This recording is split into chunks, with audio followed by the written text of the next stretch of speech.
Hola estudiantes, ¿cómo están? This is going to be the review of Lesson 5, Part 1.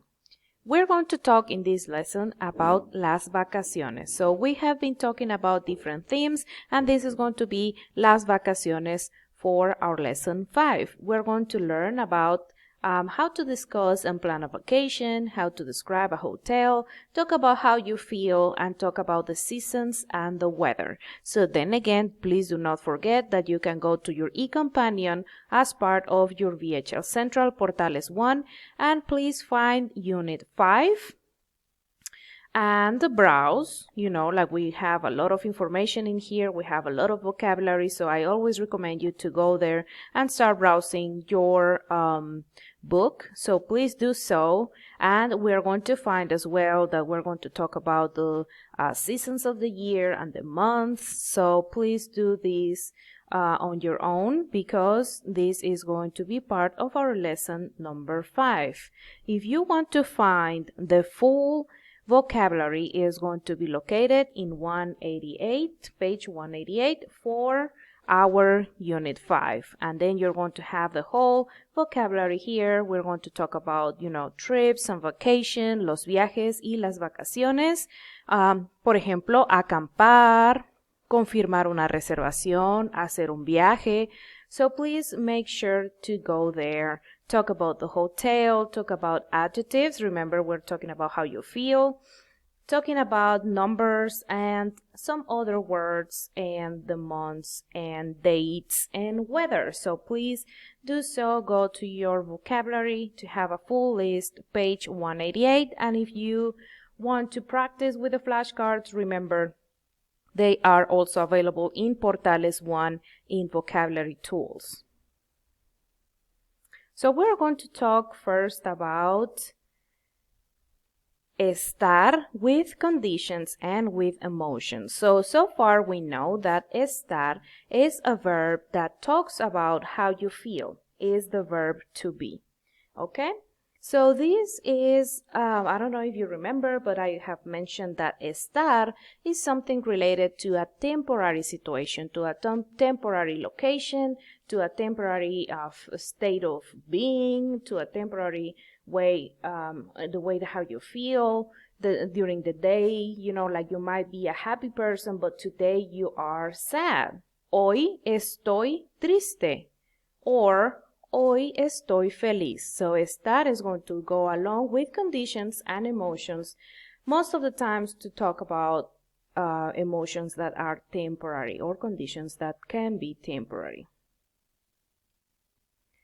So for example, like I said, you're going to use estar with adjectives to describe physical conditions of places and things. So for example, in here, la habitación está sucia. This is going to give me the idea that the room is dirty, but obviously we can change that. We can clean that room, and then it is not going to be dirty anymore. So that is going to be versus if you want to say something that is more permanent, you're going to say something like es. Or, for example, you want to say something about the room that is big. La habitación es grande. We're using ser because the room is big. You cannot make it bigger, you cannot make it smaller. It's more like a permanent situation. In this case, we're talking about the temporary situation. The room is dirty, but you can clean it up.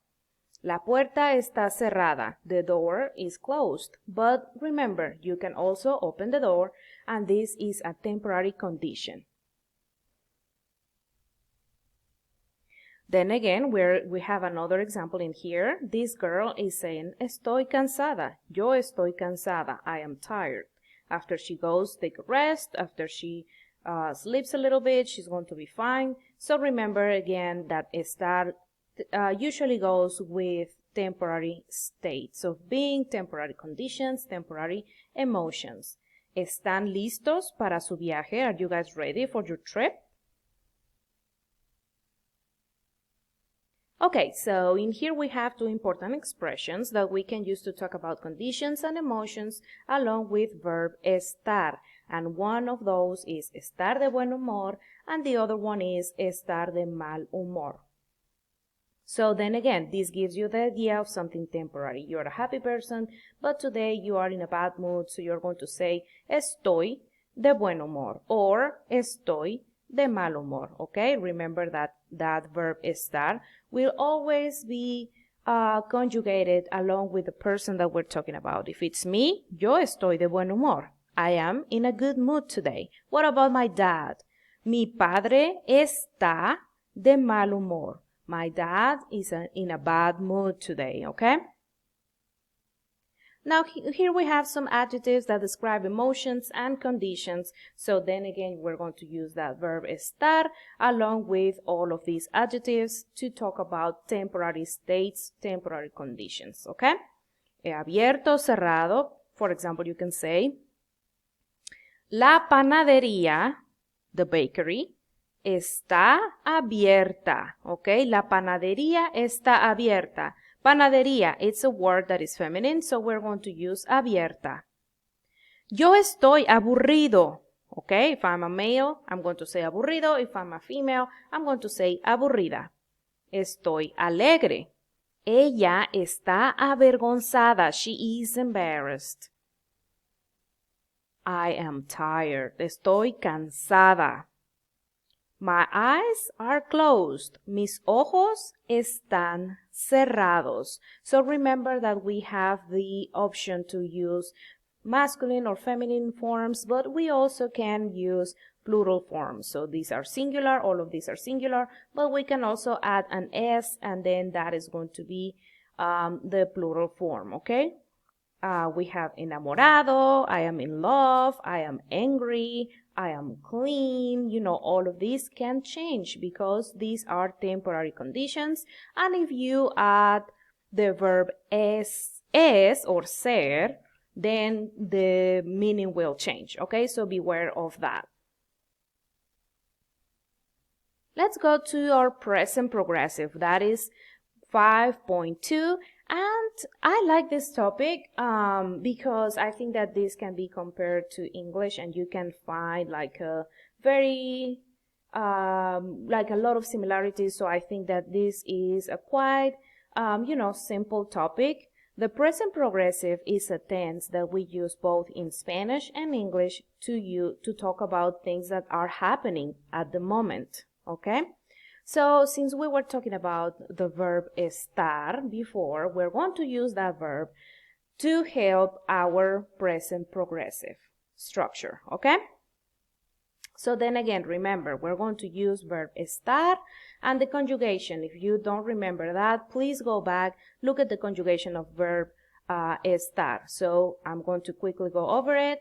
Yo estoy, tú estás, ella está, él está, usted está, nosotros estamos, ellos están, okay? So just if you don't remember, please go back, check the conjugation of verb estar, because in this case, we're not only going to use it to talk about emotions and conditions, but this is going to be an auxiliary verb for our present progressive tense. So, for example, in here we have this situation. Las chicas están hablando con el empleado del hotel. ¿Estás estudiando en la playa? So probably you already saw, something in common in here. Ando. Okay? So we're going to talk about that in more detail. To form the present progressive with the present tense of estar and a present participle, okay? So what is the present participle? We are going to use the verb in the ando form or yendo form. What does that mean? These ando or yendo endings, when we use it with a verb, that is going to turn the verb into the ing form. This is, of course, in English. So, for example, in here, pescar means to fish. Pescando means fishing. Estoy pescando means I am fishing. And you can change in here whatever you want, and you can leave this the way it is, and then you're going to form the present progressive for all these people. So, for example, I say, yo estoy pescando, tú estás pescando. So And here the conjugation that is going to change is the verb estar, and pescando is going to remain the same. Estamos comiendo. We are eating. Yo estoy comiendo. Comiendo will stay the same, and yo estoy will change because I'm talking about myself. What about estamos pescando? We are fishing. Estoy comiendo. So here we have this a little bit more, separated in the verbs that we use, the ending in AR, ER, or IR, okay? So this is part of our structure, and we are going to get to that present participle by adding that ando form or yendo in this case, in the case of ER and IR. So for example, in here we have hablando, hablar, hablando, comer, comiendo, escribir, escribiendo. So if you think of any other verbs that end in AR, ER, or IR, this is generally how they are going to work. So for example, we say comprar, to buy, comprando. Estudiar, estudiando. Caminar, caminando. Okay? Dormir, durmiendo. Correr, corriendo. Comer, comiendo. Okay? And we are going to use that verb for everyone. The only person or the only way that this is going to change is in the first section, which is using the verb estar. That is going to change. This is not going to change no matter who you're talking about. Okay, so we have some of those exceptions like all the time. So we have in these the verb leer, oír, and traer. So the common thing that they have is that they end in a vowel. I mean, like removing when we remove that ER like we usually do. And we are going to conjugate by adding yendo, okay? Leer, leyendo, oír, oyendo, traer, trayendo. So this is when we remove the ER like we already know when we're about to conjugate the verb, and we remain with a vowel in there at the end, then we plug in yendo instead of only yendo with an I, like in the previous verbs. Okay, so we have some more irregular presents in here, like yendo, pudiendo, viniendo, so I recommend you to look at those individually.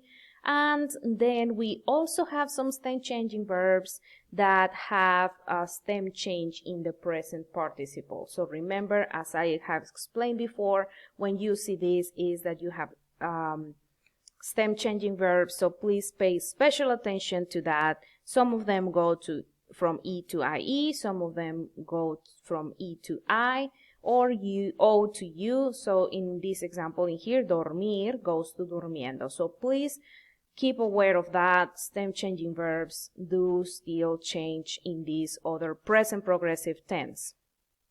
We have an example in here. ¿Está pensando en su futuro? Are you thinking about your future? Because we are. And then this is an ad of a bank. I want to show you this real quick. We're talking about present progressive, remember? So I put some examples in here, some verbs, and in the parentheses, the way that they are going to be in the present progressive. But remember, we're going to use the verb estar. So the question is, or the instruction, encuentra a alguien que está, find someone that is riding a bicycle. Okay, here. Ella está montando una bicicleta. Caminar.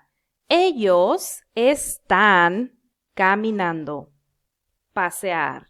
Ella está paseando. Remember?